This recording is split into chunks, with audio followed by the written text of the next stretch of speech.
बच्चों, अब हम वचन के बारे में जानते हैं कि वचन क्या होते हैं और हम इनका इस्तेमाल कैसे करते हैं। मोहन के पास एक बिल्ली है। रोहन के पास 5 बिल्लियां हैं। इन दोनों में आपको क्या अंतर दिखाई दे रहा है? चलो मैं बताती हूं कि इनमें क्या अंतर है। मोहन के पास केवल एक बिल्ली है और रोहन के पास 5 बिल्लियां हैं। मतलब दोनों वाक्यों में बिल्ली की संख्याओं का पता चल रहा है। तो शब्द के जिस रूप से संख्या का बोध हो उसे वचन कहते हैं। अर्थात शब्द के जिस रूप से उसकी संख्या में एक या एक से अधिक होने का पता चलता हो उसे वचन कहते हैं। जैसे लड़का, लड़के, पत्ता, पत्ते, बूंद, बूंदे, मैं, हम, रस्सी, रस्सियां। वचन के भेद। हिंदी व्याकरण में वचन के 2 भेद होते हैं, एक वचन और बहुवचन। एक वचन जिस शब्द के रूप से उसके एक होने का पता चले उसे एक वचन कहते हैं। जैसे कपड़ा, बाल्टी, चिड़िया, पुस्तक, घड़ी, बच्चा, घोड़ा आदि।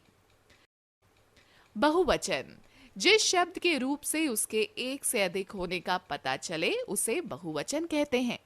जैसे बच्चे, पुस्तकें, बाल्टियां, फसलें, लकड़ियां, चादरें आदि। हिंदी भाषा में आदर प्रकट करने के लिए एक वचन के स्थान पर बहुवचन का प्रयोग होता है।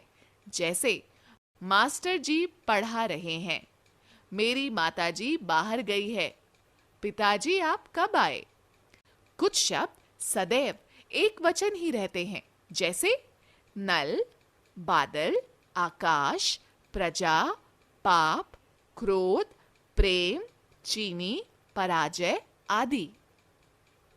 कुछ शब्द सदैव बहुवचन ही रहते हैं। जैसे प्राण, दाम, दर्शन, दुर्लभ, आंसू, सोना, धन, समाचार, होश, भाग्य आदि। आओ अब हम एक वचन से बहुवचन और बहुवचन से एक वचन बनाते हैं। एक वचन से बहुवचन बनाना। लड़का, लड़के, बहन, बहनें, आंख, आंखें, सड़क, सड़कें, पुस्तक, पुस्तकें, बात, बातें, बेटा, बेटे, घोड़ा, घोड़े। बहुवचन से एक वचन। केले, केला, कन्याएं, कन्या, कविताएं, कविता, अध्यापिकाएं, अध्यापिका, नदियां, नदी, थालियां, थाली, अंगूठियां, अंगूठी, धातुएं, धातु।